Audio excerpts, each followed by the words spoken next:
Hey everyone, welcome back to Self-Made. I've got a very special episode today. I'm here with two of my best friends in the industry, Scott and Gabby from King's Cleaning Co. If you haven't seen them on TikTok or Instagram, you probably know them by their products. The King's range, they make some of the best products known to man and woman.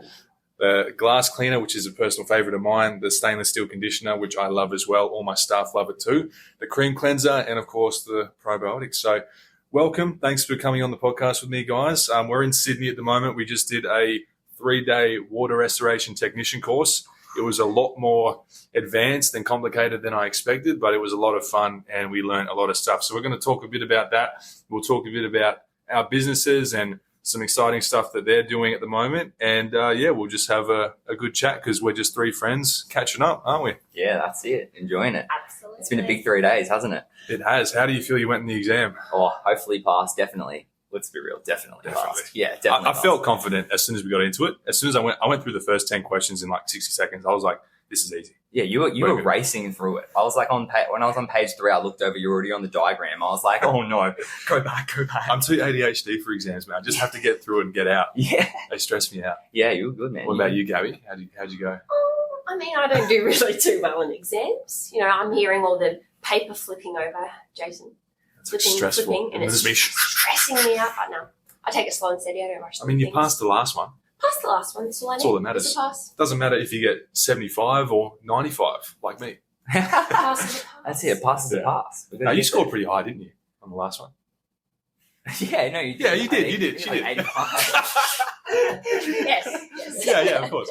But yeah, it was very interesting stuff. We learned a lot of crazy things, didn't we? Like thermodynamics. I was not expecting to be learning this in a course about water, but it makes sense. So what are some interesting stuff that you took away from that?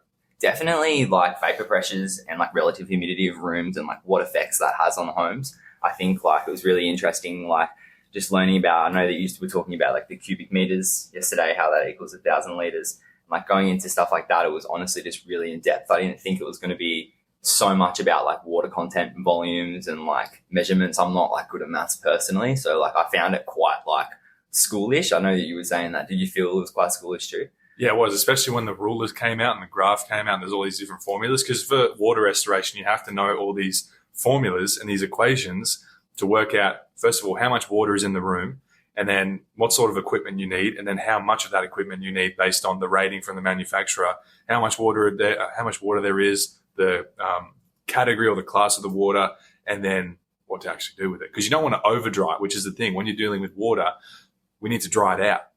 And so you might just think, oh, we'll stick a bunch of heaters in there, get rid of all that water, have it all evaporate, and then we're good. But you can do something called over drying, which is where you can basically cause structural damage to the property you're in. We've seen our instructor, Scott, very good instructor. Yeah, definitely. So good. He showed us some photos of jobs where the technicians went in there and they just stuck a bunch of dryers in there, way too much equipment, and they weren't monitoring the job. And they came back, and what happened? The ceiling collapsed. Wooden floorboards were warping. Wallpaper was coming off the walls. Terrible. So it really is like very, very specialist stuff, and you have to know what you're doing. So the math component is a very important part of it. And it's like I always say, like, know your numbers. And you do really need to know your numbers with this stuff. So we learned a few really cool equations. We had a graph. It was what was the psychometric graph? Yes, it was the psychometric graph. Yes, that was really cool. Yeah, and it was basically, giving us the dew point relative humidity and vapor pressures of a surface. And then we were basically going off the surface temperatures and figuring out via the graph what the relative humidity was and then like copying that across. It was basically really hard calculations. I didn't think that, it was going to be so hard. You'd think walking into a square room, you'd just throw 4 heaters in 4 corners, maybe one in the middle, and there you go. Bob's your uncle and the place will be dry. But like it was way more, in depth and in detail about where you're generating that air and how you're pushing it around the room and creating that, sort of ideal drying environment was what we were sort of learning about, which is like, really good to sort of put back into the work that we do every day in residential cleaning. So yeah, we're also talking about the laws of thermodynamics as well. So we're thinking about, low pressure vapor seeks a high pressure vapor. So if we're trying to dry a room, we need to get stuff off the wall into the air so that we can capture it in the dehumidifier and then start to filter that air and dry. And so all of this stuff matters. And it was really, really cool to learn all of this. I don't know if I'll ever use this, but as you know, it's a prerequisite course for mold, which we're going to be doing in July in Brisbane. So we're doing the mold remediation course. And so the water restoration course is a prerequisite that you need in order to be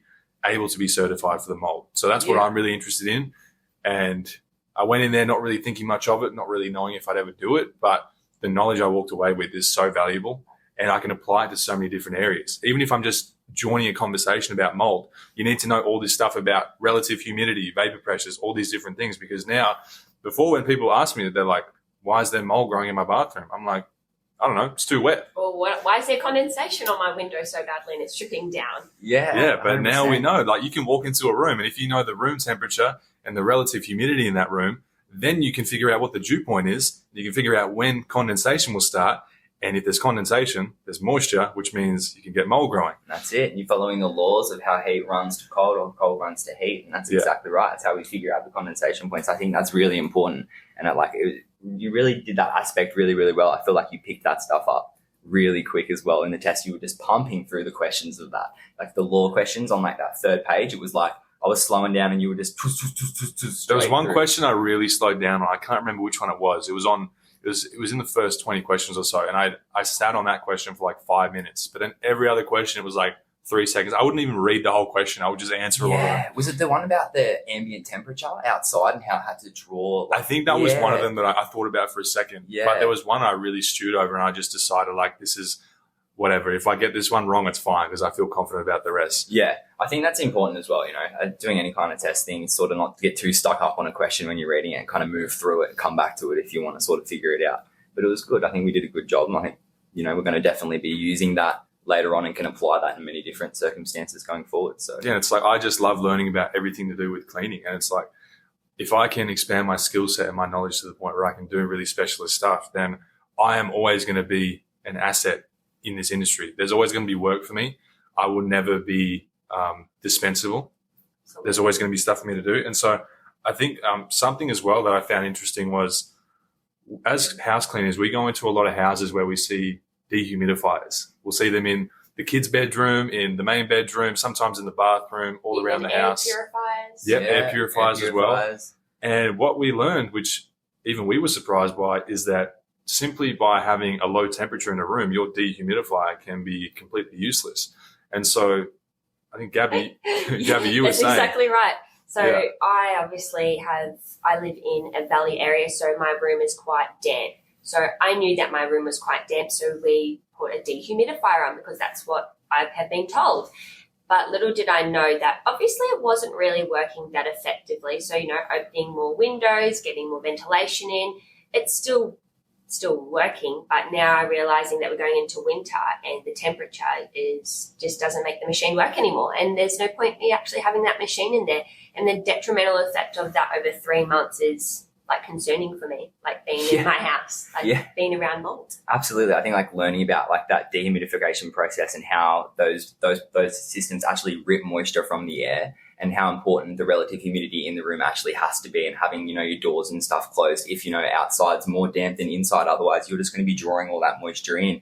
So like sometimes ventilation isn't actually a positive thing, but like it also can be a really positive thing when the temperatures are right and you've got good things. That can be a fantastic thing for drying up your home. But it's about, like monitoring those things and all the psychometrics that go with it. I think that was really interesting, the detailed reporting that we have to do. So I feel like clients don't really understand, like for cleaning, that they don't understand all of this. Like there's dust in my house, so that we just give it a good clean. But we'll just turn the dehumidifier on and it's going to rip all the moisture out of the air. But get another air purifier, whack it into the lounge room, pull the dust out. But there's so much more stuff that goes into it. We now know. We now know. We didn't know either. Which makes a lot more sense, because at the end of the day, a machine, something going into a machine has to go out somewhere. And if you look at all the home dehumidifiers, they're just sitting in a circuit machine with no tubes running out. And then you're looking at the course that we did, and these machines are running outside with air conditioning tubing outside the window to get outside. So it's amazing how to get that vapor pressure differential. Yeah, and coming into and even in the mold situations too. Yeah. We don't want to be spreading that around, do we? Exactly, So, because if there is a mold issue in a room, and if you just start circulating air around without first cleaning it, all you're doing is circulating those mold spores around the room and potentially the rest of the property of the house. But try this. Go open up your aircon filters right now, and if they're moldy, just have a look at all your furniture and all your carpets. Potentially could have mold spores all through it. Yeah, we heard about a story that Scott was talking about, where he went in to do a post-remediation inspection or evaluation for this woman in like a brand new home. Yeah. And the guys didn't do the proper remediation. They didn't set decontamination chambers. They didn't cross off areas. They were just circulating mold around the house. And what happened? Mold ended up in her wardrobe, on her, I think he said $500,000 worth of handbags and shoes. And it was all over these designer like Louis Vuitton, Prada, Gucci bags. Yeah. And it was because they didn't clean it properly before they started circulating air around. And so they were just pushing these mold spores all around the house. And so that's something we need to think about as cleaners. If there is mold or if there's some other contaminant, are we just shifting it around the room? Especially even if it's in a bathroom. If we're wiping mold off a roof, which I see some people do, you're just spreading that around other parts of the bathroom and potentially the house. And if the exhaust fan is on, you could be sucking it up into the roof and then into other areas. Absolutely. I think people or if you're not even cleaning that. the exhaust fan, vice versa. Yeah, so I think it's an important thing for all house cleaners to do, especially, is just to get a bit more familiar with what mold is and all the different types of mold, which is something we learned as well. There's so many different families of mold because they're colonies. It's real living stuff. They eat away at organic matter. And so when people just say like, oh, black mold or pink mold, there's actually so many. I think there's dozens of different mold. It's like saying antibiotics. What type of antibiotic? Yeah. And so I implore house cleaners to just get a bit more familiar with mold. That's why we're doing the mold course in July. It's really important stuff to know because you don't want to cause secondary damage in people's houses, which is where, there is something that was there. It was a pre-existing condition, like there is mold in a house, and like you've gone in and you've tried to clean it. You think you're doing the right thing, and for whatever reason, you cause secondary damage, exactly right, making the problem worse, and then you are, of course, liable. So, anyway, that's a whole topic we could get into. It's probably the most boring thing we could have led with, to be honest. But for anyone interested, we went through Coach 8. Highly recommended. Highly recommend. Scott McFadden, he was our instructor. We also sat the crime and trauma course with him, and that was really, really good. So we're all certified crime and trauma cleaners, and we've all done our own crime and trauma cleans already. And so, yeah, it's really good. Coach 8 is a great business, great program. They've got a really cool house in Brisbane, which is Blood House. It's ASD house, the only ASD house in the Southern Hemisphere. Is that right? I believe so. I think it's like one of the biggest and the best. Actually, it's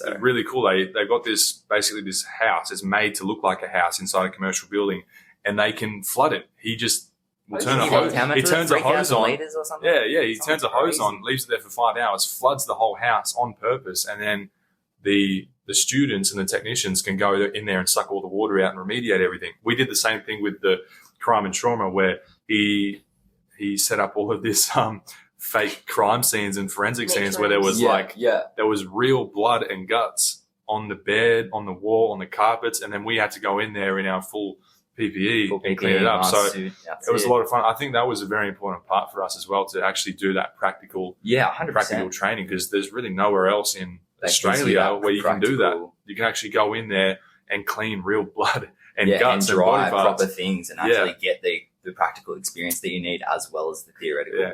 For sure. And for anyone listening, it's not human body parts. Yeah, just make that clear. It's like animal stuff. Arbitrary. So yes, so it's not that crazy. We're not dealing with real dead people. But anyway, that's another thing. So the crime and trauma course was really cool. That was always something I was interested in, and it was really fun to learn about. Again, wasn't expecting to ever do it. And then the week I got back from that course, I got my first job. They called us up at Enhanced Cleaning Bunbury. They're like, hey, do you do forensic cleaning? We've never advertised for it. We've never gotten a call about it. And then a week after I get qualified, I got a call. So yeah, we did that. But now let's move into some more business related stuff, because I think a lot of people will be interested to learn more about what you guys are up to. You're obviously not as active on TikTok at the moment. So, and I know that's because you're really into your hiring journey now. You're starting to expand your King's cleaning business, the house cleaning side and commercial side. So tell me about your hiring journey so far. You've got 2 staff. How did you find those people? How did you train them, and how's all that going? Honestly, man, couldn't have done it without you. If it wasn't for your course and the beautiful school that you had, basically everything in there was outlined beautifully, following those outlines and basically modifying it just slightly, obviously, to suit my business was what worked really, really well. I think the training process was really, really interesting for us, like going through it for a period of time.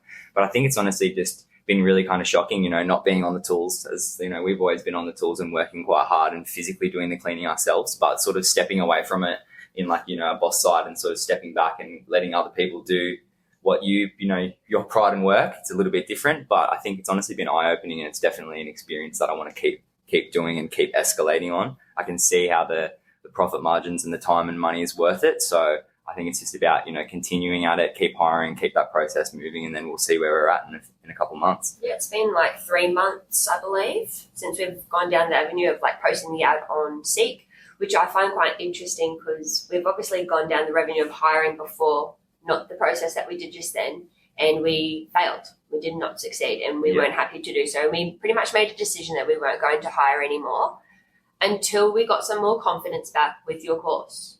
Like literally following step by step, doing exactly what you said, but then as business owners, we like to not put money into our business, and so I stopped creating an ad and I posted on Facebook, and then nothing happens, and you sit there and just, I feel like there might be a stage in your business where anyone could be, and you're posting an ad on Facebook and you're trying to find all these perfect hirees. They're not going to be on Facebook. They're going to be on Seek. They're out there looking for work. And unfortunately, you have to put money into advertising. So as we've done that every month, 3 ads every month, we've hired 3 employees. We've already lost 1. And now we've got 2 and we're absolutely loving it. But I find it interesting using your methods and procedures and the training. It's just a different ballgame. There's no time for me to video anymore. I'm just getting to train my employees now, and I'm really enjoying doing that. Yeah, I think it's good sort of throwing Gabby straight into the training side of things. I've sort of stepped back from it. Obviously, you guys would see all the content on TikTok of her posting all how to clean things, and all the cleaners would be watching on the methods. And I think it's with our products, you know, sort of escalating into that cleaning scene, letting her sort of train the employees up on how to clean. It's worked really, really well. I think she's got like a really good training schedule and a really good sort of easy to follow attitude on cleaning techniques. So I think that's where we've sort of really benefited. And then once we can sort of step away from that, I think it's now time to come back and then sort of ramp up on that TikTok side again. But it's been nice to sort of have a little bit of a break, but we've been working hard in the background, obviously on a lot of things that we've got coming out very, very soon. So it's very exciting to sort of get you all to sort of see what's coming. So, but yeah, we won't go too deep into that one. Just yet. And as you know, with the hiring system, which you guys have, that's kind of how I want it. I want it to be like a plug and play system where you can just put it into your business. You don't have to change too much about it besides the specifics to do with your service and the type of person you want to hire. But it's really just a plug and play system, and you will know now that it's like it creates a very high barrier for people to come work for you. So you've now got a screening process, you've now got a vetting process, you've got an interview process, and then you've got that training process as well. So do you think that, you know, compared to what you were doing before when you were struggling to hire and you kind of got burnt out by that, you know, the word is called processes. Yeah, like, processes, templates. Just because you think that you can do it, like, doesn't mean that you're going to copy the next person and it's going to work out like that. I honestly thought that as an ex-hairdresser, we get jobs through Facebook. It's how we've always learned to do so.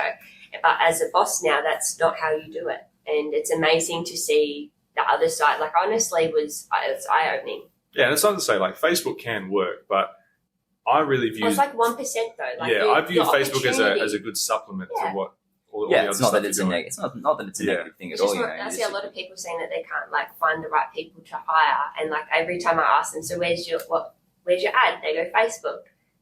I haven't heard anyone say the issue when they apply to Seek or anything like that, because that's where people are looking for a job. It's very, very specific and it's hyper-targeted. When people say they can't find the right people, I'm like, what do you mean by that? They're like, I had 3 people come through and they weren't a good fit. Well, I'm like, imagine if instead of 3 people, you had 300. Exactly. You could choose 3 really good people from those 300. So that's what you can do with the hiring system that I show. You can do it through Seek. You can do it through other job posting boards. There's other funnels that you can create. I've done all these different funnels over time, and I picked the simplest and most effective one because you can do anything. You can do Facebook, you can do Gumtree, you can advertise on Drawer, you can advertise on TikTok. But I think it's important to do a lot of things as well. A lot of funnels. But also, if you're early on, if you don't have staff yet, you want to do something that isn't going to take up too much of your time, money, and energy. And I think the system that I've created is very easy. Like, we've had so many people inside the school hire their first 1 to 3 employees just like that. And they're like you said, they were so surprised at how easy it was to get to that stage when before they've been burnt out, they've been they've hired someone, it didn't work out because they didn't have the proper screening process. They didn't have We didn't have big the enough formula. They didn't have a big enough pool of applicants to choose from in the formula. And then a lot of people have said to me as well that they were going to give up on hiring because they thought it was too hard and it was like luck of the draw. Too much sort of an thing. effort, and And then they were surprised when it was that easy. When you got the right processes and the right system. So that's very exciting stuff.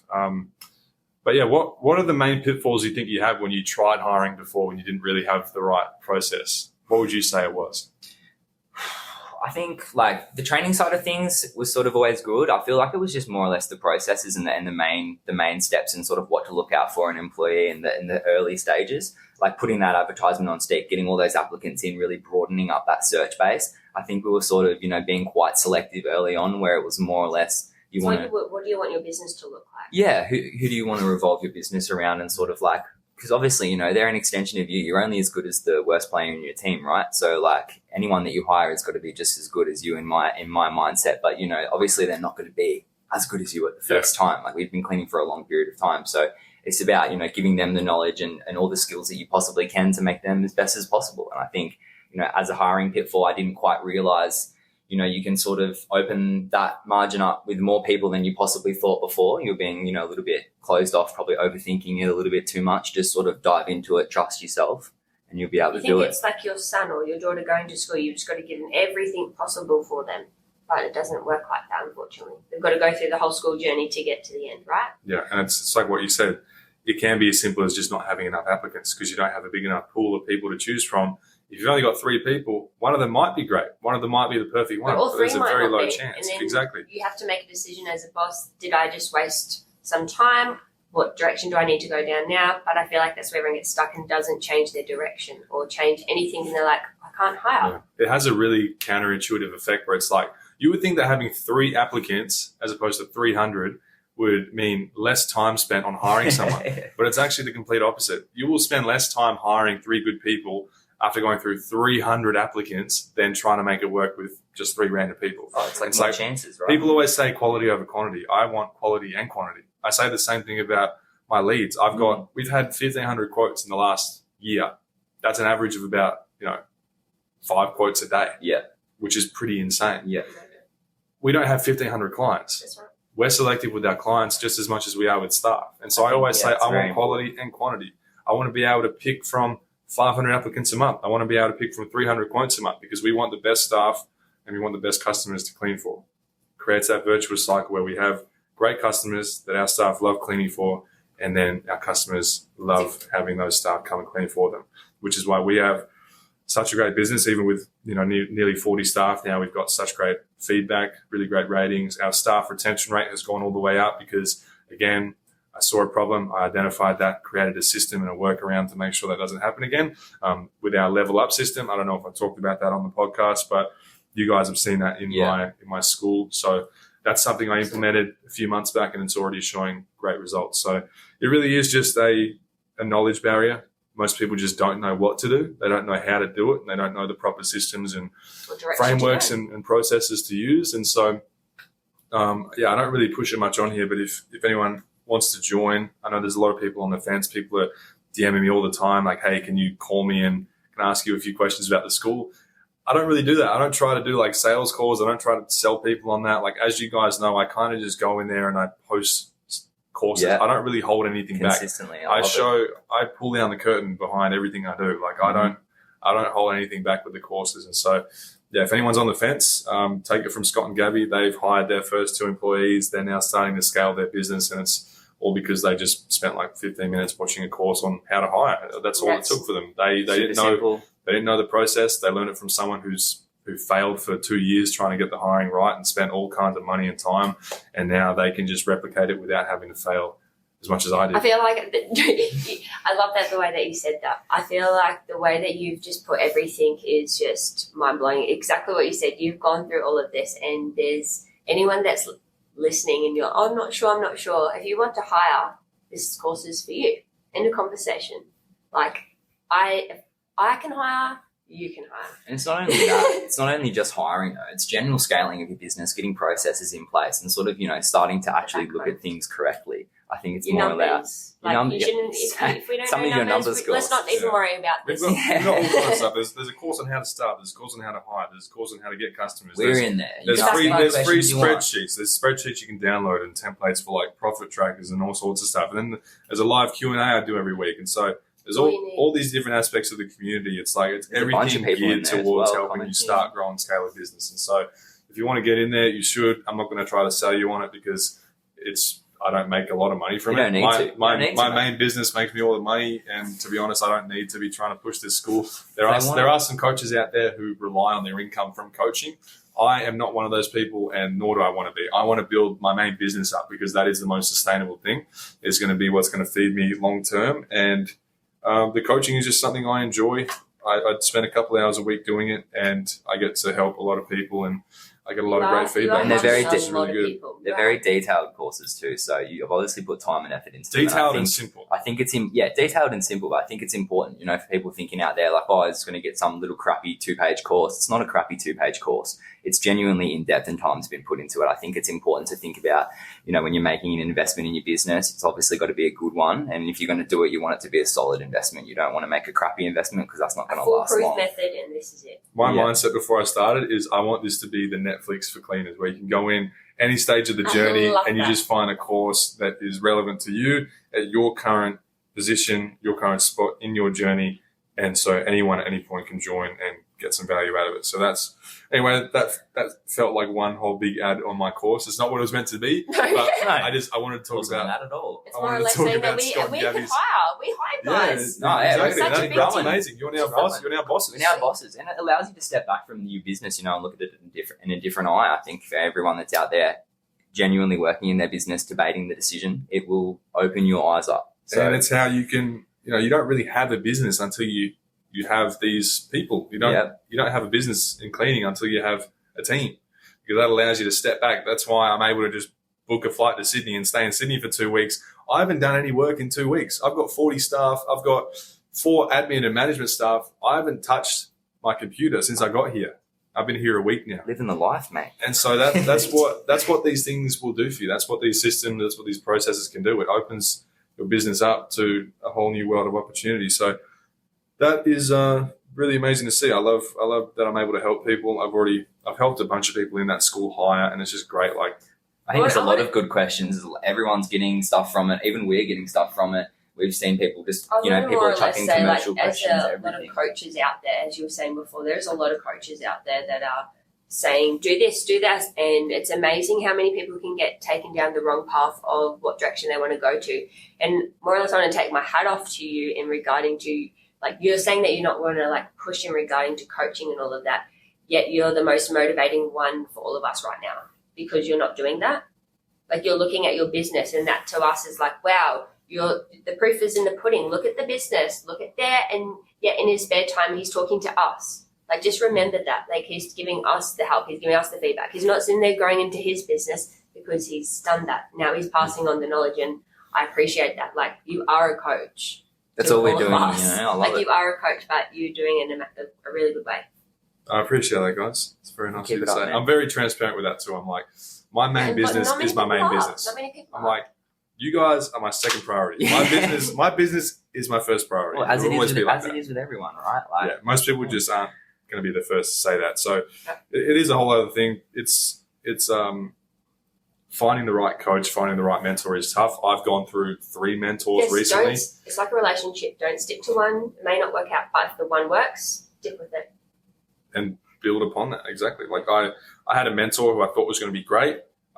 This lady who owns a big jewelry company, diamond store. She was amazing. She taught me some stuff on culture, but then after a while, I feel like I outgrew that relationship. And so I had found a new mentor, and I thought that mentor was going to be great. It turned out that mentor provided me with no value, and I spent $20,000, genuinely got nothing out of it. So it does happen. You are gonna trip and stumble a few times, but you're going to get to the point where, like, I heard this quote that really stuck with me and really resonated with me. And I don't know who it was from, but they said, if you want to make $1,000, you got to be comfortable losing $100. If you want to make 10,000, you're going to have to lose $1,000 along the way. Whatever it may be. It could be spending money on ads. It could be, you screwed up you broke someone's mirror while you were cleaning. You're going to have to lose money along the way. If you want to make $1 million, you're going to lose $100,000. You're going to make mistakes. And right? so people are going to dwell on the money they lost. Like And I've lost, that's a make and break. I've lost over $100,000. I've lost six figures. all I've lost lost multiple money. six figures. I could dwell on the fact, I've lost hundreds of thousands of dollars, You dwell on the fact that you've lost clients. You and dwell on the not negatives. realize that I've made a lot more than that along the way. So, You yeah, live and learn. exactly. Literally. You And grow. so let's stick on the topic of staff and kind of branch out into something that we're trying to clamp down on more now, which is just general equipment maintenance, which I think isn't really talked about enough with, even if you don't have staff, just taking the proper care of your equipment and your products and all these sort of things. I'll talk about a quick story. So about a year and a half ago, we got a call from a long-time customer that we had for like 3 years. And she accused us of scratching her brand new bamboo flooring. And we checked in with the cleaner. She's a very honest cleaner. She told us she didn't even know what had happened, but then we asked to see the bottom of her vacuum head. Lo and behold, the vacuum head was completely stripped. There was no more rubber squeegee on it. And we're like, we have scratched that floor. And so it took a year and a half. She ended up going through consumer affairs because we could not come to a resolution. She wanted us to replace all the flooring in her house over this tiny scratch, even though Stacey used some sort of walnut, not a walnut itself, but a walnut-based product from the manufacturer of the floorboard. The customer was happy with the result, said it was great. 6 months later, customer comes back, it's left a stain on my floorboard. And so it was drawn out for a year and a half over this tiny scratch. And now it's gone to consumer affairs and we've come to a resolution and I'm going to have to spend a few $1,000 replacing some floorboards. And that was all because we didn't maintain the vacuum head. If we just either got her a new vacuum head or changed the rubber squeegee on it for like $2, I would have saved myself thousands a year and a half down the track.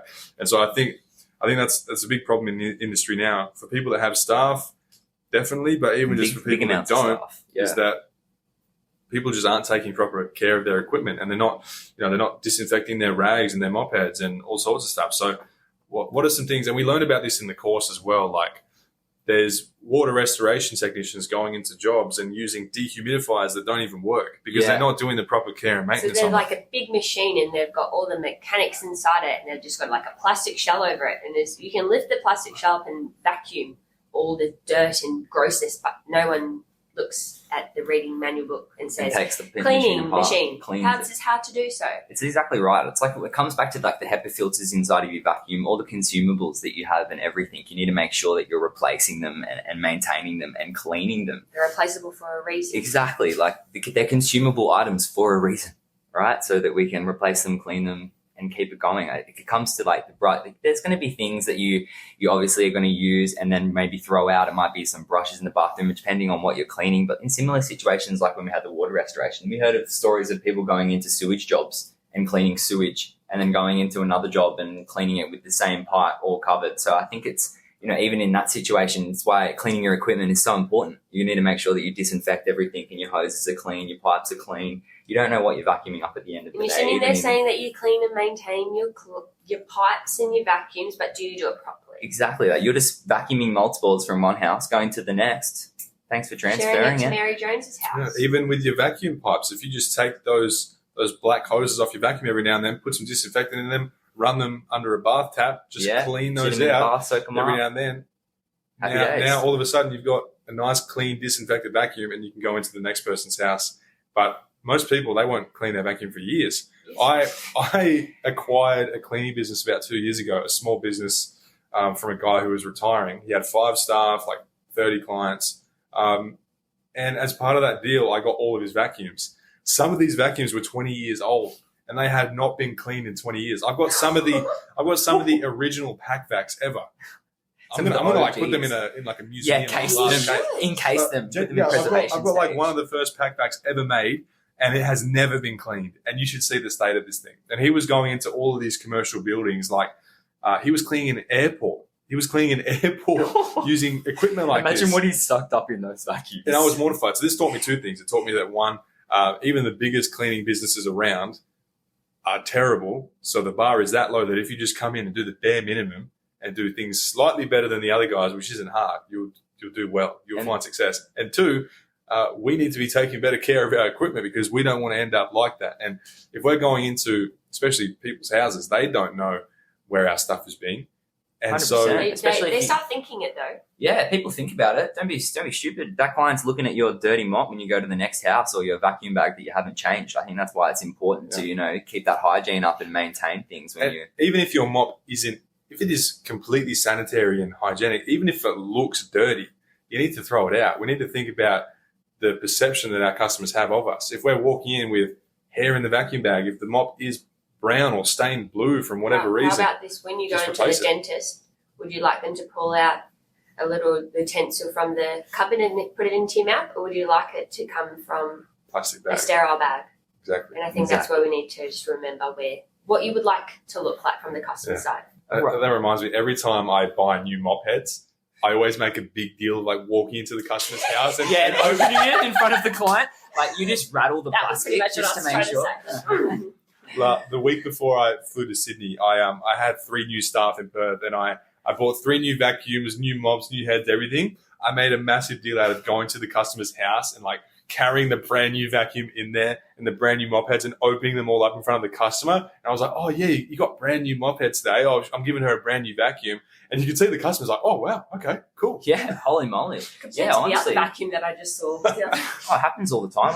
We took a vacuum into one of our clients the other day, and my client was like, "Oh my god, I want your vacuum. This looks so great, it's so clean, and it's just, oh, what vacuum is that?" I think it's just like if you maintain your equipment and you look good, it's how you present yourself. If you're going to clean your equipment, you're going to be better than half, like if not more than half, of all the cleaners that are already out there. Presentation is 90% of our job. It's not actually cleaning, disinfecting, sanitizing, because we're not touching every square inch of the house. We're not even disinfecting these days. It's presentation. And so when people complain about cleans, they're complaining about like, oh, there was a little smudge mark or a little streak on a mirror. Yeah, it's all Is a comes back streak to on a shoes. mirror unclean? No, but it's like it detracts from the rest of the clean house because it isn't presentable.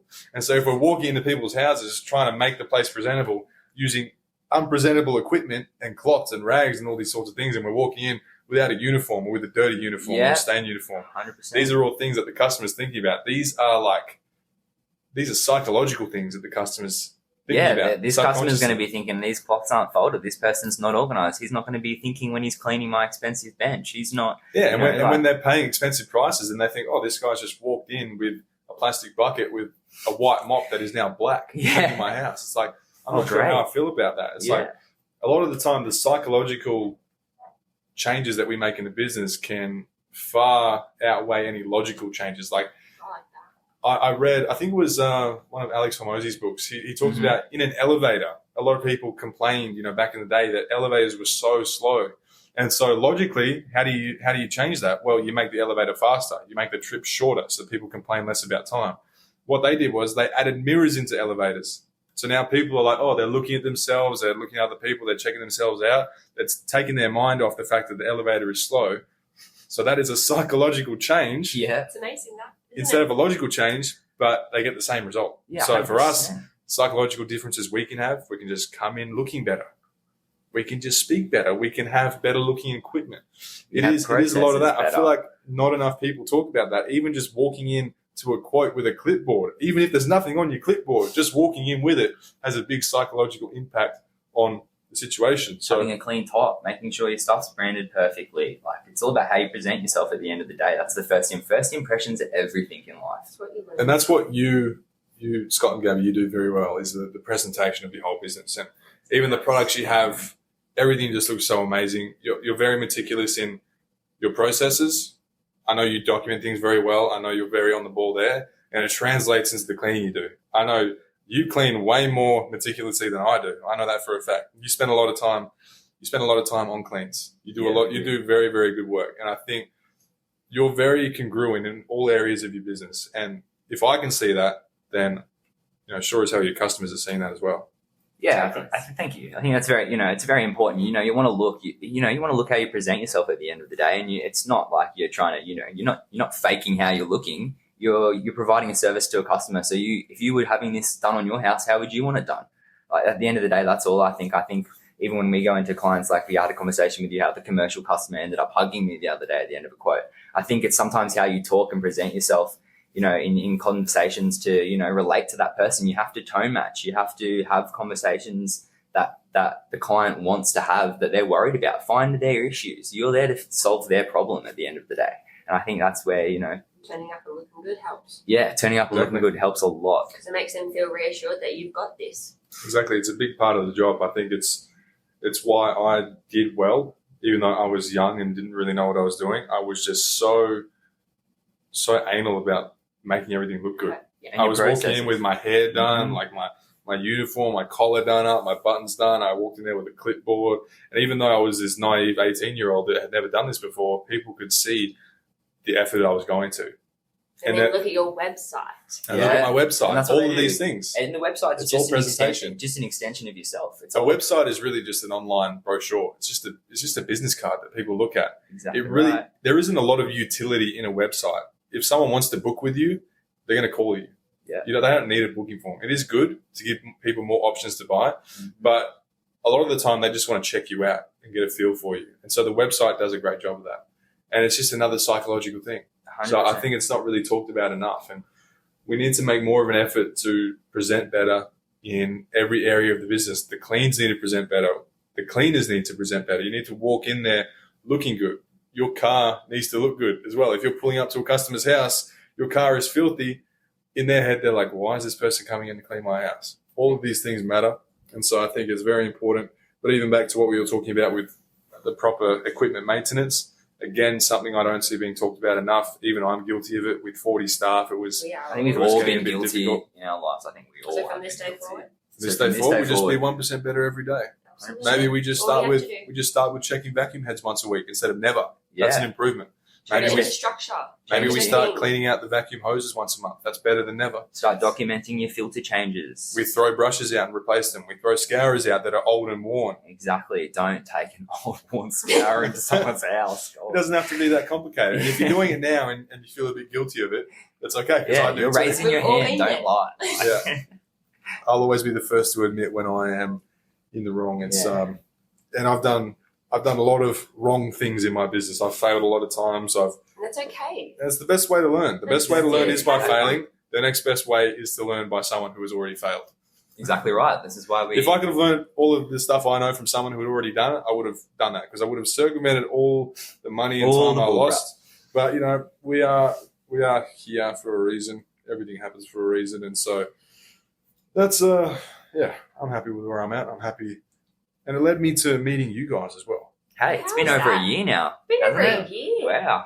It's been a while. while. I've known you guys for longer, but we met a year ago at the Viva event, which was, I can't believe it's been just over a year now. It's crazy. But yeah, what a fun thing that was. I hope we get to do more of that stuff. I hope that becomes more of a norm in the industry. 100%. I think you guys might be saying we need a TV show soon. Yeah. I think we need a reality show or something. Imagine that. Us, yeah, all of them. Speaking of entertainment, let's talk about TikTok. TikTok. I've noticed you guys aren't posting as much on TikTok. I know you're busy with the business, but we've been busy. Yeah. Been busy. I feel like at the end of the year got quite hard making content. I made every day for a whole year. Yeah, we posted straight every single day. Every day for a year. Yeah, for a whole year. Wow. And it got to a point where at the end of the year, I was like, I just wasn't happy, and we made this burnt out. We made this massive direction in our business, and now it's been like 3 months since we haven't really posted, and now we're coming back now, Bob. I'm coming back with a vengeance. Good. I think it was just about, as you said, like quality over quantity. We were pumping a lot of quantity. It's definitely quality videos. I think it's just more or less taking those videos and making better content going forward, and making sure that our stuff doesn't get scraped off the board from everyone else, which is always an interesting topic. But look out, TikTok Kings are coming back. We're coming back. But no, I'm the same. I'd say about 2-3 months ago, I really lost a lot of motivation to post. Like, I haven't been making content much. I haven't cleaned a house in 3 months. And so I've still been posting cleaning videos that I've had from ages ago. I've just got so many videos stored up that I've never done anything with. And so, like, I do want to clean. Like, that's not what I'm unmotivated with, but making content, it's when I clean a house, I haven't done it in a while, but I'm going to soon. But when I do it, the phone's ringing. I've got a million other things I'm thinking about. I'm thinking about, like, I'm doing like a $200,000 quote that afternoon, and I'm here cleaning a house. I'm thinking about that. Doing 4 quotes. And then I've got to film it. Meanwhile, I'm getting all these phone calls, emails I'm dealing with, and now I've got to think of a video idea. It's like, it's just, it got to a point where I wasn't enjoying it as much as I used to. But I took a bit of a break, even though I was posting some old content. And now I feel a bit more revitalized and refreshed. So I'm going to make a lot more content now. And I really like how you said that you weren't enjoying it. I think it's really important to make sure that when you make content, you're enjoying it. Like you have to. I think I see a lot of people on TikTok in our space who are making content, even though I know they're not enjoying it. Yeah. They've been doing the same thing for a long time, and they're trying to grow a business at the same time. They are not enjoying the process. But it's okay to have a break. Yeah, I think a lot of people probably feel obligated to keep posting because it is such a big part of their brand, their personal brand, their income. And so you don't want to get to a point where you feel like you're a slave of your own creation. Yeah. This is what, like, I kind of felt like that. I was like, I was kicking myself, and I felt so bad because I was like, I've gone 2 weeks without posting. I felt so bad about it. And it's like, what's the big deal? Making yourself feel so guilty because, and then you got people messaging, asking, like, have you posted? You got any new content coming out? What's going You've on? got lots of different ways now. Yeah, I make a lot of content now. Yeah, that's it. You got people hunting for the pod. You got people hunting for videos on TikTok. I love the podcast, though. I don't think that's something I'll ever get tired of. But there are some weeks where I just get so busy that I don't get around to it. But I love doing the podcast. I still love making content. It's just coming up with ideas sometimes, as you know, would be exhausting. You did it every day for a year. I don't know how the hell you did that. A lot of cleaning content. If you want to learn how to clean, go watch our videos. But you saw some good growth on there. Yeah. Oh, man. Astounding growth, honestly. I was honestly shocked. If you asked me a year ago, would we be where we are today? We had a guess. We said that we're going to hit like 20 in like the first year, and we doubled it. Yeah. I think when I met you, you had less than 10,000. Yeah. And you had less than 10,000. I had maybe 20 or 30. Yeah, 30. I think, I think you were at like that 30 bridge. Like, so it's interesting how we both like more than doubled. Yeah, you've hit just over 60 now, and then we've I'm at in the 40s. I'm at almost 80. Yeah, you're at 80 now. Jeez, chasing the big 100. Chasing the big 100. Yeah. We're coming up. We're going to celebrate when that happens. Hurry up and hit follow. Far out. Anyone that's not what's following. interesting as well, a lot of people I speak to now, a lot of people that join the school, a lot of people in Book Out Cleaners, they don't even know I do TikTok. They find me through the podcast. Go to TikTok. Everyone in CBOA, get your ass over to TikTok. I'm sick of hearing that you're all like, I don't watch TikTok. I'm sick of it. I'd say half the people in school don't know I do TikTok. It's like my biggest thing. A lot of people just listen to this. So if you're listening to this and don't know I do TikTok, that is like my biggest platform. Jason Cleans. Jason Cleans on TikTok. I make lots of videos on there, even though I don't post as much. I still find a way to make the content. But yeah, it's like such a cool thing. It's like a time capsule of like the last 2 years of my life. It's kind of cool. It's very cool. Very cool to look back on, I think, videos as you go. Exactly. And it's like you can do the same thing. You can look a year back in your business and be like, wow, look at how far we've come. I can do that too. My first video I posted, I think I had 7 staff back then, 2 years ago. And now I've got 40. You see, that's awesome to look back for. I love that. It's also funny. I went and watched the first video I posted on TikTok. It's so funny, like how innocent I sound. It's like I'm new to the world. You should do a comparison video. I sound like I'm just brand new to the world. I'm like, hey guys, I'm new to TikTok. I'm not sure what to do. and now I'm just like, I'm into it. I love the old videos like on TikTok when people don't delete them. I find like a lot of creators go through and just like spam delete all their old content. And you're like, what's going on? How did you start? Like if you go to the bottom of our page, it is classical to see like the early shit and come through. Not to go, don't you? There was one video I ever deleted. I broke down my profit and loss one month because someone asked me about it like really early on when I had like 2,000 followers. I didn't think anything of it. I woke up the next day, had 100,000 views. I was like, shit. Oh, no. It's always the video you don't expect. I was so, because like now 100,000 people have seen my profit and loss. And I'm like, what if my staff seen this? And so I took that video down. It's like every time I've ever It's the only one then. I was talking about this with my friend Max Shiaz. He's you may even follow him on TikTok. He's got like 20,000 on there. He is also a Perth cleaning business owner. He's like got like a $5 million a year business. Very cool guy. But he says the only times he gets views on TikTok is when he talks about money. Yeah, it's like everyone's always interested about money, aren't they? Yeah, but it's a hard thing to like. I'm very transparent about it, just with friends and like people that ask me behind the scenes. But I obviously am careful about what I put out there publicly because a lot of people, which I've experienced it now, they take it the wrong way and they think they get jealous. Like jealousy and envy is a real thing when you have staff. If 100%. they think you're doing a lot better and they don't think you deserve it. A lot of my staff think I don't do anything. And so I've pretty much had to run mini workshops in my business to show people like, this is what I do. I work a lot. I work more than anyone here, even though people think content is work. Me doing a podcast every week is work because I'm building my coaching business. My TikTok is work. It's brand awareness. 25% of all of our customers come from TikTok. Those TikToks don't make themselves. Yeah. Payroll doesn't run itself. Like the marketing isn't running itself. I do all of that stuff. So like you'll have if you have a team of staff, you have to make it obvious what your role is to them. They can't just think that yours is some entity above everyone else, just sitting on your throne up in the big magical kingdom, not doing anything, just reaping all the rewards. Because that's what happened with me. People saw my TikToks and like, oh, my boss is living this lavish life and he's raking in all this money, not working for it. Yeah. Like, no, it's not the case at all. I work too much. Yeah. But I love it. And that's also why I'm where I am, because I love working. Yeah, absolutely. 24/7. I feel like I experienced that in some of the training stage with our employees, like, getting down low and back, like, make sure you got to get down there and scrub it, and you're like, go get down there and scrub it, show them how to do it. Exactly. Like, you've got to get in there like this. I love that you said that. There was a book I read called Permission to Screw Up, and it was about this woman who started a business in America called Student Made. So she built a massive company, like millions and millions of dollars a year, just employing university students to clean. And obviously, like maids are a very big thing over there. Yeah, massive. So she talked about how she got to 60 staff, and they were doing this big moving clean project for a new like student housing block. And so she had like 30 staff cleaning all of these new apartments. It was like a blistering hot day. Yeah. And she is in the office with her feet kicked up on a mahogany wood table, air conditioning on.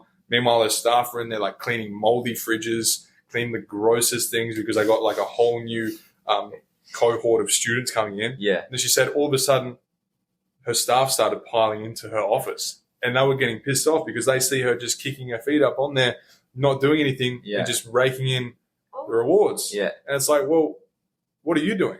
And like, she doesn't have to be out there in the field. Obviously she is the boss, but a lot of the time you do have to kind of bring yourself down to that level and remind yourself where you came from and where you started. Yeah. And so she talked about in the book how she went out there with them in the heat and was down there cleaning with them. And it like gave them more motivation. And yeah, exactly. It made them realize that she really was a part of the team and not just someone that's calling the shots and just collecting not willing money. to do the dirty work. And so she went out there and she did the dirty work with them and they got that done. And it was a very big lesson for her. And I learned that lesson in a big way as well. TikTok was a big help for that, where I wasn't really at that point, but my staff were thinking that I was that person just kicked up with my feet on the nice wood table and in the aircon, not having to do any real work. And so I had to bring myself back down to that employee service level and just remind them that, no, I'm here with you. It just, my role looks different. Look, this is where we started.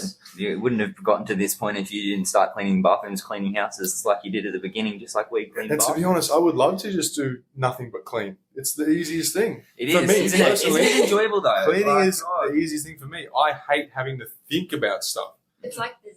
You don't have to. Would you rather do 4 commercial quotes or would you rather go clean a house? Like, half of my job now is thinking. I have to problem solve. I have to think about what the next best step is. I would love to just shut my brain off and clean. So whenever I get to do that, which is rare these days, I love it. I savor every moment I'm cleaning. I'm like, I record it. Yeah, you start filming and enjoy it. And I think that's, I think we're getting too delved in, especially since doing courses and, and experting your knowledge, you just become more aware of risks and hazards. And it's all you're sort of walking in and, checking straight up, and you sort of can scare yourself and get a little bit overwhelmed. But it's important to come back to your roots and remember where you started. Yeah. I'll always love being a cleaner. I've always loved it. I've never been embarrassed to tell people that I am a cleaner. When I first started, I loved telling people that I was a cleaner. I never felt judged. I don't think it's a real thing. I don't think people judge anyone for being a cleaner these days. I don't know about that one. You think so? I've tested the theory. Yeah, How so? I think people do definitely judge people for Really? being a cleaner. Yeah. I've never felt judged. What are some examples? I've split from families from this conversation. Really? I've had family topic. arguments about it. I don't know. There's people that say cleaners are just like druggos. I've had people say that we're like methies and shit like that. I think people jump to conclusions way too quick. But it's also like if someone is going to look down on someone for what they do for work, Is that someone that you care to be judged by anyway? Yeah, not at all, not at all. But I think, I think cleaning just is a thing. You're cleaning toilets. People think, yeah, I'm not going to clean a toilet. That's the worst thing you can do. When in reality, everyone has to clean. If you're not cleaning, then everyone in their own home should be cleaning. And even if you're rich as hell, even if I'm $1 billion business owner, I will still probably be cleaning my toilet myself. It's not that it's enjoyable, but it's something that you got to do. It's also a very personal thing for a lot of people. Yeah, it's a personal thing. You come into someone's space. If you're making someone's bed, that's where they sleep. That's where they sit. This is their room. And I think as cleaners, as well. You walk into homes. An interesting thing is every home has a smell. And even if you don't think your home has a smell, your home has a smell. Everyone has their own thing. So you'd walk in, you'd be like, oh well, this is this client. We're going to make this nice and clean and sparkly. You leave, comes out, the house is perfect, and that's the difference that you're making. I think the tables are definitely turning though. I feel the tide shifting where this is cool. Cleaning is cool. Well, with all the TikTokers, all the content creators, there is a big movement now where people really are starting to respect what we do. Not just the business owners, but just anyone doing it. It is fun. Helped. I think COVID COVID definitely helped. helped. Yeah, I think COVID really opened everyone's mind up. Well, COVID didn't help, but it helped. Yeah. COVID helped the cleaning Help the industry. cleaning industry. Yeah, that's for sure. Yeah, I it's mean, more or less we're not just cleaners. We do have education, but it's kind of like the building industry and the plumbing industry. There's people that have done their apprenticeship but have no qualifications or trades under them. But I think that anyone that worked through, COVID as a cleaner deserves some sort of accreditation for what they've done. Yeah. We were considered essential workers. I had to list my staff as essential workers through the government website to continue working because we were doing a construction site, and so we had to list with them. And we were pretty much seen as tradespeople at that point. Yeah, exactly right. And I think, some people look down on it and some people think it's bad. I think since expertising or specialising our knowledge a little bit more, getting qualified in crime and trauma, now doing water restoration, then going in to do mould. I think the more you get qualified, the more you improve yourself, the more you know knowledge about it. People think that you're just a cleaner. I still call myself a cleaner, to everyone. So if you think I'm just a cleaner, then good on you. When I meet new people, if I'm with my friends and they introduce me to other friends or new people or whatever, I always, when they ask me, the first questions they ask is oh, what do you do? I'm I clean houses. Yeah. And then my friends will laugh and they're like, oh, you actually owns scrubbing the toilets. He owns business, blah, blah, blah. But I'm I introduce myself, I clean houses. yeah, I like It's always what I've loved doing. I like that. I love cleaning You've houses. got to be authentic, and that's what it is. I love being a custodian of space. Yeah. I say that I scrub bathrooms, and I love it. It's Yeah, the most she fun does. thing. That's what she does. Bathrooms are the most fun thing to clean. Yeah, they're very, very satisfying. They give you the good results. I love kitchens. I'm And more so- of a kitchen person, personally. I don't like I love kitchens. kitchens. Maybe that's why you're a good team. Yeah. No, I am team. No, I am team. No, What's I am your team. hierarchy of what you love to clean? For me, it's bathrooms, dusting, kitchen, floors, and then windows all the way down here. I hate windows. What? I hate cleaning windows. I'll choose Wow. windows over kitchen. I don't know why I hate them so much. It's the easiest thing to do. Right, windows Oh, used to but be out you're there in all Perth, though. day. You have I just hate it. I hate the repetitive nature of it. I hate anything repetitive. What about I just- Which is changing why I your don't tools like up on vacate equipment, cleans. though? The only That's how I learned to if I didn't really like anything, for Yeah. example, ovens, I really could not handle doing ovens. Change Same. your method up all the time. Change it. Change your method till you like it. Do you like Cleaning windows with a window sock and a bucket was just too annoying for me. It made too much mess on the bottom, and then I don't that's like that. why I love my glass cleaner because I can just spray it and clean it, and it takes half the But amount then of Yeah, you time. I prefer Window using sock. the glass cleaner. I glass think cloth. it's different kind of I love cleaning the kitchen. I like cleaning bench tops and watching things polish and making it literally perfect, and then having different cleaning things. You might come across a bit of Weetabix that's stuck on the bench. You got to soak that one and dry, and then you'll come across the range hood and it's grease, and you'll have to do I a love- different love method. good And you're range hood. moving, you're moving around. You're doing different techniques. That's what I find Range hoods are my Yeah. favourite because no one ever cleans them, and because I'm tall and I can see it, I Yeah. clean the whole thing all the way Yeah. up to the ceiling, and I polish it Stainless using stuff. King stainless. Yeah. And the customer comes in, they're like, "Wow!" Wow. The biggest compliments I usually get are from your stainless. Yeah, really stainless well. polish. Yeah, I It's think like- probably if I was to pick the two biggest compliments from everybody, it'd be stainless and probiotic. Definitely the two. Probiotic and enzyme. Everyone always says that they love the The smell. glass is very underrated because people just think, "Oh, Halo's good." Similar thing. I But think people just think it's glass. after using Halo for years and switching to Kings, it was a 9-day difference. I remember telling you because I was on the fence for so long about trying Yeah. products because I didn't want to try them and not like them. That's and not have to tell like you it that I didn't took like them. ages. Yeah, I think It took them 6 to 9 months just to get me to try their products, and they were trying to send it to me. I didn't even have to like pay for it, and so yeah, then I finally did it, and I was like, oh, all right, I'll try it. I tried it, and I was like, oh, this is like 10 times better than Halo. You were I was holding that not Halo like a expecting it. baby bottle. You weren't letting go of it, bro. That thing was not coming out of your hand. But I tried it. It was amazing, and so I still use it today. And it's like I don't understand like the formula or the chemistry behind it, but it works really, really well. Well, I think it's just like when you look at, I think, like you said, it's similar to Halo. Looking at my product to Halo, off the bat, you're thinking 10% isopropyl alcohol. You might jump to conclusions and think it's the same thing. This is what people are doing now in the cleaning industry. And I think they're forgetting that there's a lot more that goes into products behind the scenes than, just the little bit of SDS or the ingredients that's sitting on the bottle. I think it comes down to, knowing the knowledge and having the right products for the right situations that you're actually cleaning for and making the cleaning process easier. Like Gabby said, trying different methods. That's what makes it a lot better. Your cleaning method is completely different to mine. Like, you're in WA and have hard water. We don't have hard water here. I love my acids. Yeah, Like you love your acids. Exactly. So, but therefore, like, I wish I could create videos for you for acids, but I don't have the shower. Yeah, we don't have to the do calcium build up or, So. Like, I might have to go to Cronulla and then, like, Ours sit was down, so bad back in WA. Yeah. But like, then you have different cleaning techniques for it, and you utilize different products, and different things will cut down different time Yeah, frames. everyone's going to arrive at the same result, same destination in different ways. Yeah, 100%. as long as you learn from everyone, though. Like, Mm-hmm. Yeah, as long as you take things out and you learn about like what you're losing, you try and improve knowledge. It's like people in school. I answered a question yesterday just on a question about cleanser. It was very interesting, like just having people trying to broaden their knowledge about products and having the ability to do so, wanting to learn more. It's great to see. That's what we want. That's also why it's great to get more of these communities, because we can all learn from each other. Yeah. None of us have it all figured out. I certainly don't. There's so much I still have to learn. I ask people in my school questions. They're all paying do. to learn from me, and It's I ask not- them questions sometimes. Yeah. it's never dumb to ask a question. It's never dumb to ask a question. No. And yeah, a rising tide raises all ships. I always like to say that. We can all get so much further if we just have that mentality of like, we are one big hive mind. We're not this fragmented industry where we're all competing with each other, because reality is every building you see everywhere in the world needs to be cleaned. There will never There be is enough people. enough cleaning business for everyone. Yeah. God, seriously, there's enough jobs for everyone to have a good enough chance and come into the industry and enjoy it if you want to. Yeah. People are starting new businesses all the time. I've seen heaps of people come through. Yeah, well, I've just, I'm not going to say too much, but I am partnering with someone for an expansion to an eastern state. yes. So- I've heard about that one. That's going to be exciting. It's gonna be that one, I won't talk too much about it before anything's set in stone, but that's going to be exciting. I might talk about that in my solo podcast. Yes. But yeah, that was a good episode. I guess we should start to wrap things up. We're about to head to the zoo. What animals are you excited to see? I was going to ask you that first. Well, my favorite animal is a pelican.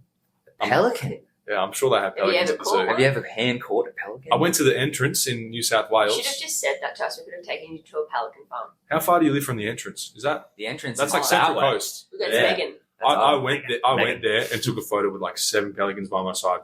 My favorite photo ever. No I'm going to show you after this. I would but- never We're gonna have copy picked that. pelicans. Wow. Yeah, like they're just so funny. Like, why are they that big? Why they got such a big mouth? They're I such a always- funny bird. The way they waddle. I always feel bad for pelicans. Clean up your fish hooks, people. God damn it. That, just a reminder. Yeah, Yeah, just I a love public pelicans. reminder. I love otters. Yeah, otters. Otters and beavers. Yeah. No, well, we're going to Taronga Zoo, so they're going to be there's plenty of more down there. We've got Robert Irwin's going to be there. Hopefully, we'll be keeping my eye out for him. And Taronga Zoo. Yeah, Taronga Zoo. He might Yeah. pop down. I don't think so. Yeah, they Yeah. wander around. There yeah. you go there. They wander They got- around. They do. Really? At Yeah. Taronga, not Yeah. not Australia Zoo. Yeah, Something Taronga. else. pretty sure they're at Taronga. Oh well, So- I've personally seen them at Taronga in the So, past. Really? So myself and Scott, we are seabird turtle rescuers. So we pick up and help turtles and birds that have deceased, and we take them back to Taronga, and they find out what's happened to them, so they then can fix the environment where they've been found. Wow. yeah, so like And similar there's to like heaps of us. 'cause we have like a lot of like sort of bin chickens in our location. Like you think of ibises. I It's love it's an bin Australian chickens. national I bird. love You bin have a lot chickens. of They scare me. you have a lot of the seabirds that It's a sort big of chicken. that come in. No, they look like a witch doctor. It's a chicken. They look like a witch doctor. It's scary. Stop it. It's a chicken cross a toucan. They look like they could impale you. They probably could. They're cool though. I love all animals, They're good. except the weird, under like the deep sea creatures. They scare me. They can stay down there. Yeah, they But we don't know anything about the ocean anyway. There's 100%. do you know there's that one sea creature that's supposedly hasn't evolved for like billions of years. It's a crab, the helmet crab. Oh, You know what I'm talking about? Are you Or talking about the horseshoe You're crab? talking about the blue blood crab? Yeah, the horseshoe crab. Horseshoe crab. Yeah, it's got blue blood. I think so. Yeah. They apparently haven't evolved since they were created. Apparently they can, like, I can't remember what they do. They, like, cure cancer or something like that. I swear to God, they're Okay, like, that's- All right, now their blood is amazing. Why? You know, but we're not harvesting crabs. So what animals are you excited to see there? Definitely like to see giraffes and elephants. That's probably like the coolest thing. You're looking at Biggest a giraffe animals. now, mate. Yeah. Well, Yeah, I don't know. I love water. I like water and penguins. reptiles. Penguins are cool. penguins. It's Penguins kind are of cool because funny. they don't smell too bad when you're at the zoo. I feel like they're kind My of thing was whenever I used to go out and someone would ask me what I did, I would say I'm a penguin picker upper. Like I'm the guy that picks penguins up when they fall over because they can't pick themselves up Stop because it. they got no arms. Stop So I it. used to say like that's my occupation. I pick penguins up. Oh my god, Penguin they picker penguins. upper. Penguin Don't picker have upper. arms. Penguin picker upper. Yeah, they've only got on. They've It's got a wings, real little profession. Flippers. But I left that industry to clean because I felt like this was my true calling. I had to leave the penguins behind. One of my favorite movies as a kid was Happy Feet. Great movie. Yeah, great movie. That's a great movie. A reel coming soon, guys. Real Did coming you soon. see that? Did you see that? Like in the opening sequence of Happy Feet, there's that part where they're like sliding around in the snow, like the guy and the girl penguin, Yeah. and it's like so many innuendos, like so many different sex positions. And like as a kid, I never noticed this, and I watched it recently as an adult. I'm like, in shock. how is this G-rated? I love how they do that. That's in what kids' movies. movies are. They nail Yeah. that. They nail it. Very, it must very be, smart. it must be like Very it's smart. got to be strategic. It's because the parents have to be That's interested in the exactly movie. right. Psychological, Well. you know? Yeah. Psychological, It's yeah. psychological. It's so funny. I wonder how many other movies I watched as a kid. everyone. Yeah, everything. Nemo. I watch Nemo. Everything. Nemo. What happened in Nemo? I don't even know. Next I don't level. remember. Really Yeah. interesting. I guess I'll have to Or watch the Nemo. Lorax. Lorax is next level. Oh, and I'm watching the Minecraft movie Oh, that the came Minecraft out movie. yesterday Oh, or the day before. Yeah, recent I'm release. keen for that one. But yeah, so we're gonna have a lot of fun in Sydney as Yeah. always. We're gonna As we always do. partay. Every time you're here. Yeah, Hell yeah. It's going to be a good one.